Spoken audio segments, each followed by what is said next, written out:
Bab 2564, Kaki Lemas. Di depan Mileye, penguasa 5 elemen tampak linglung. Dikalahkan. Dia tidak menyangka bahwa dirinya ternyata kalah. Apalagi dia dikalahkan oleh orang yang berada di depannya, yang pernah dia anggap sebagai semut. Penguasa 5 elemen tiba-tiba menatap Mileye dan meraung, "Aku tidak menerimanya." Tentu saja dia tidak menerimanya, dia bahkan belum menyerang dengan jurus besarnya, dan dibunuh oleh Mileye, bagaimana dia bisa menerimanya? Penguasa 5 elemen melototi Mileye, "Jika kamu memiliki kemampuan, kalahkan aku secara terbuka. Tidakkah kamu merasa malu memainkan trik kotor ini? Kamu..." Sebelum dia selesai berbicara, pedang biru gaib tiba-tiba bergetar hebat dan mulai menyerap jiwanya dengan cepat. Pada saat ini, aura yang menakutkan tiba-tiba datang dari langit yang jauh. Penguasa 5 elemen tiba-tiba mengangkat kepalanya, matanya bersinar dengan harapan untuk bertahan hidup dan segera meraung, "Tuan, selamatkanlah aku." Jauh di langit berbintang, suara seseorang tetua tiba-tiba terdengar, "Tinggalkan dia." Kelopak mata Mile yang berada di samping berkedut, dan tangan kanannya tiba-tiba menekan ke bawah. Bom! Pedang biru gaib langsung melepaskan penyerapan, dan langsung menghapus jiwa penguasa 5 elemen. Jiwa spiritual hilang. Penguasa 5 elemen.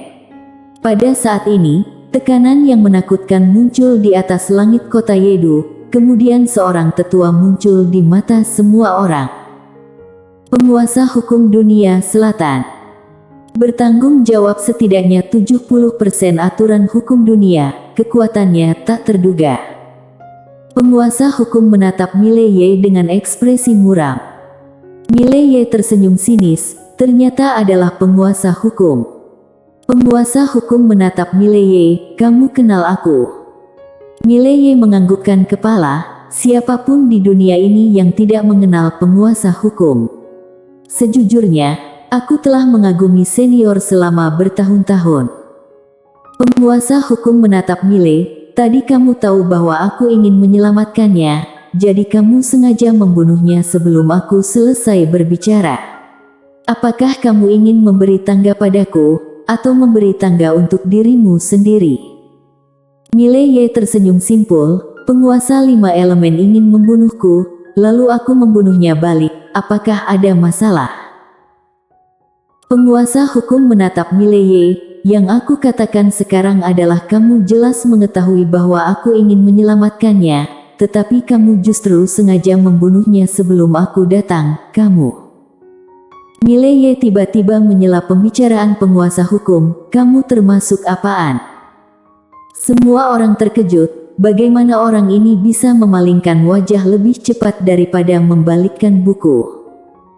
Mileye menatap penguasa hukum dan berkata sambil tersenyum, "Panggil kamu senior, apakah kamu benar-benar memperlakukan dirimu sendiri sebagai tuan?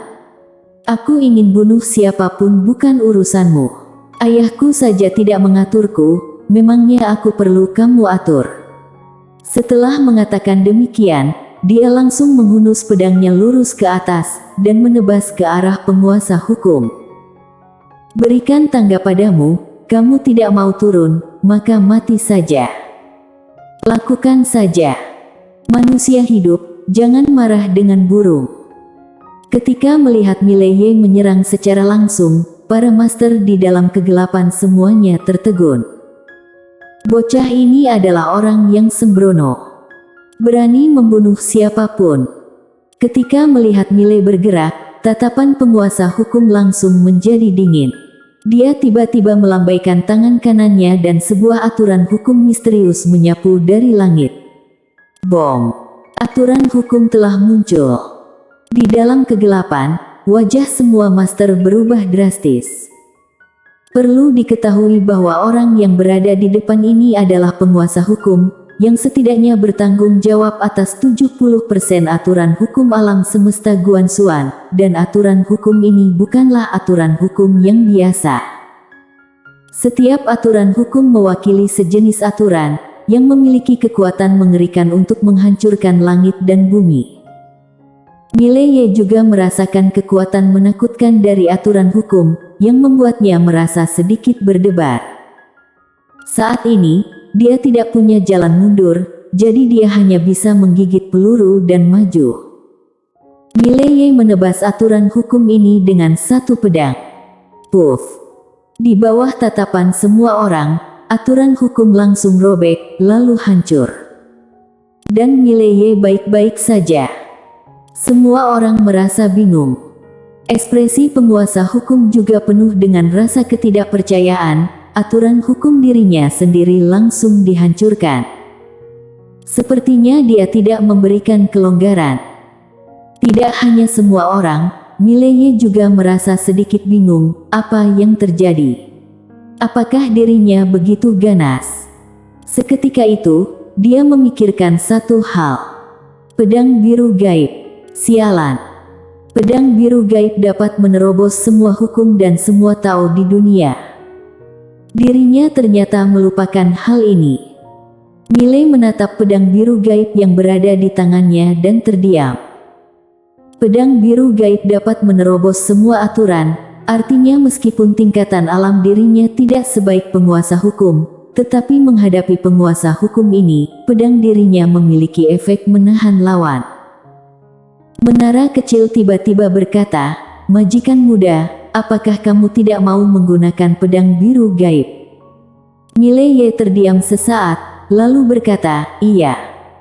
Saat berbicara, dia merentangkan telapak tangannya, dan pedang biru gaib langsung berubah menjadi seberkas cahaya pedang dan kembali ke dalam menara kecil.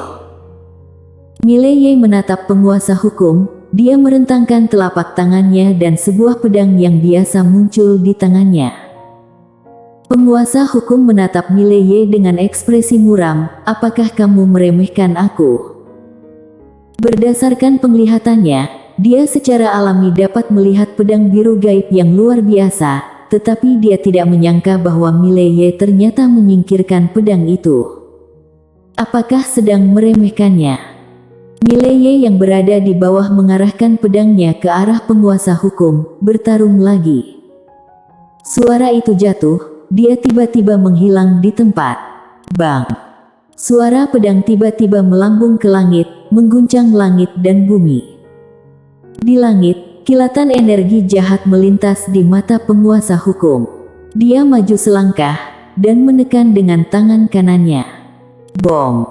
Dengan tekanan ini, langit berbintang menggantung terbalik dan hancur.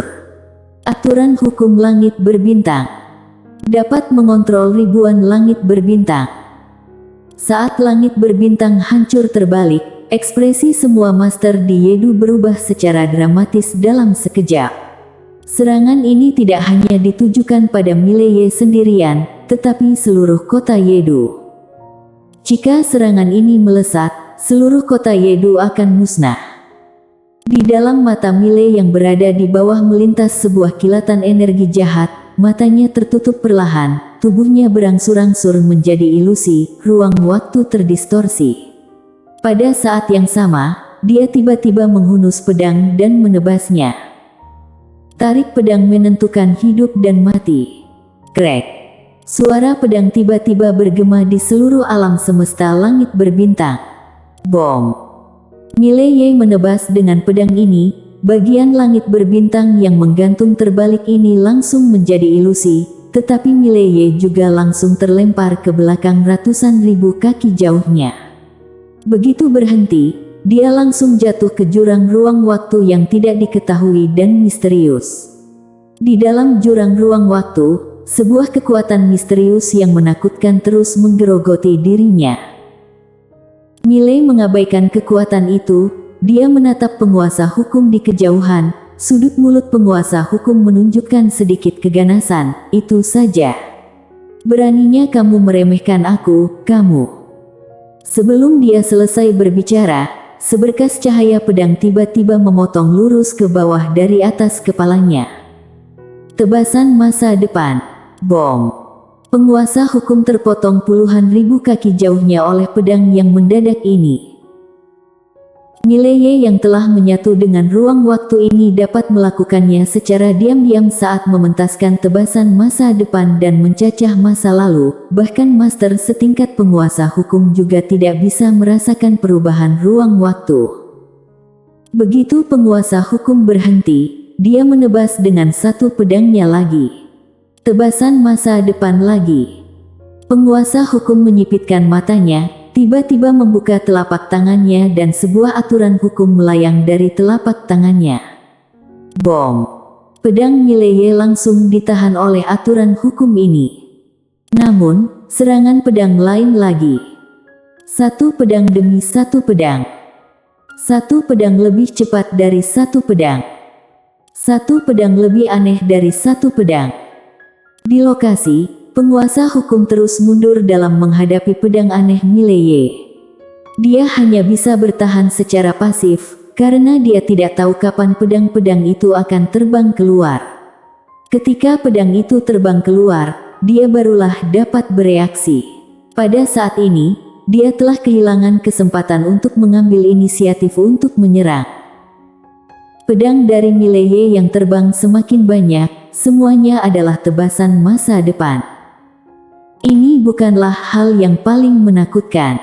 Hal yang paling menakutkan adalah ada tebasan masa lalu. Dengan pencapaian ruang waktu dia pada saat ini, tidak peduli di masa depan atau masa lalu, dia dapat membuat pedang muncul kapan saja. Sebenarnya, dia belum pernah mencoba ini sebelumnya. Ketika dia melawan penguasa hukum tadi, ide ini tiba-tiba muncul di benaknya. 3 pedang menyatu dalam satu. Tidak, dia ingin mengubah permainannya, satu pedang demi satu pedang, tetapi dia tidak hanya ingin menebaskan 3 pedang, dia ingin menebaskan pedang yang tak terhitung jumlahnya. Mengenai konsumsi, dia sekarang memiliki puluhan miliar jalur Dewa Bintang, dia mampu menghabiskannya. Tanpa jalur Dewa Bintang ini, dia juga tidak berani bermain seperti ini. Sebenarnya, jika pedang ini digantikan ke pedang biru gaib, kekuatannya akan lebih mengerikan lagi.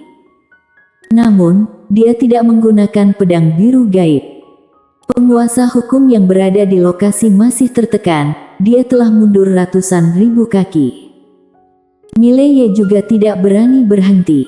Begitu berhenti, penguasa hukum pasti akan melakukan serangan balik. Dia juga cukup takut dengan aturan hukum misterius dari penguasa hukum. Mileye menjadi semakin bersemangat saat bertarung. Meskipun tidak ada pedang biru gaib, tetapi momentumnya justru semakin kuat. Sekarang dia sepenuhnya telah menekan penguasa hukum. Para master yang bersembunyi di alam kegelapan semuanya telah ketakutan. Mileye ini hanyalah alam transformasi ilahi, tetapi dia dapat mengalahkan salah satu penguasa hukum dunia selatan. Hal ini sungguh luar biasa. Perlu diketahui bahwa penguasa hukum ini setidaknya adalah setengah alam pengamat. Jangan remehkan setengah langkah ini. Setengah langkah ini mungkin merupakan celah yang tidak bisa dilewati oleh banyak orang seumur hidup. Tepat pada saat ini, Mileye tiba-tiba menghilang di tempat. 3 tujuan dalam satu pikiran. Dia tidak hanya melakukan tebasan masa lalu dan tebasan masa depan dengan semangat, sekarang dia juga menambahkan tebasan saat ini. Saat Mileye menghilang, mata penguasa hukum di kejauhan tiba-tiba menyusut. Dia hanya bisa melihat Mileye menebas dengan pedangnya dengan pasarah. Pada saat ini, dia bukan sedang menghadapi satu pedang Mileye, tapi masih ada pedang yang tak terhitung jumlahnya di masa depan dan masa lalu. Jika orang biasa yang menghadapi pedang yang menakutkan ini, maka sejak awal sudah dipenggal. Penguasa hukum tiba-tiba meraung, semua hukum ditambahkan ke tubuh. Saat suara itu melesat, kekuatan hukum yang tak terhitung jumlahnya tiba-tiba melonjak keluar dari tubuhnya. Kekuatan aturan hukum ini membentuk serangkaian kekuatan aturan hukum untuk melindungi tubuhnya. Namun, kekuatan aturan hukum ini hampir tidak bisa menahan pedang-pedang Mileye. Karena pedang Mileye telah mencapai perubahan kualitatif. Tidak hanya itu, jiwa spiritual dan pikirannya juga telah mencapai perubahan ilahi. Jika penguasa hukum benar-benar adalah alam pengamat yang sebenarnya, maka dia dapat menerobos dengan mudah. Sayang sekali dia bukan, dia hanya setengah alam pengamat. Ketika melihat 10.000 hukumnya masih belum bisa menahan pedang Mileye, penguasa hukum tiba-tiba mengangkat kepalanya dan meraung, "Penguasa waktu, orang ini telah mengacaukan ruang waktu, pergi masa lalu dan masa depan dengan sesuka hati. Apakah kamu benar-benar tidak ingin menghentikannya?" Dia mengetahui bahwa alasan mengapa Mile bisa menggunakan pedang aneh ini adalah karena Mileye membalikkan waktu, dan bagian waktu tidak berada di bawah kendalinya. Jadi, dia tidak dapat melakukan apapun terhadap Mileye. Namun, dia tahu bahwa penguasa waktu mampu menahan Mile. Penguasa waktu. Suara penguasa hukum langsung menembus lapisan ruang waktu, pada akhirnya sampai ke bagian selatan alam semesta Guanxuan. Sesaat kemudian, tiba-tiba terdengar suara dari aula Dewa Waktu, "Siapa berani membalikkan waktu? Bosan hidup ya?" Suara itu melesat, sesosok tubuh langsung naik ke langit dan kecepatannya telah meningkat. Dalam sekejap mata, sosok ini telah datang ke langit kota Yedu. Orang yang datang ini adalah penguasa waktu. Ekspresi penguasa waktu sangat suram. "Siapa berani membalikkan ruang waktu? Apakah lelah hidup?" "Hah?" Penguasa hukum menunjuk Mileye di kejauhan dengan marah. Sebelum dia selesai berbicara, cahaya pedang Tao menyerang lagi, menyela pembicaraannya. Penguasa waktu menoleh untuk melihat Mileye yang berada di samping. Ketika melihat Mileye, ekspresinya menegang, tiba-tiba dia merasa kakinya agak lemas. Penguasa hukum di kejauhan yang ditekan oleh cahaya pedang ini tiba-tiba meraung, tidak segera bunuh dia. Penguasa waktu bersambung.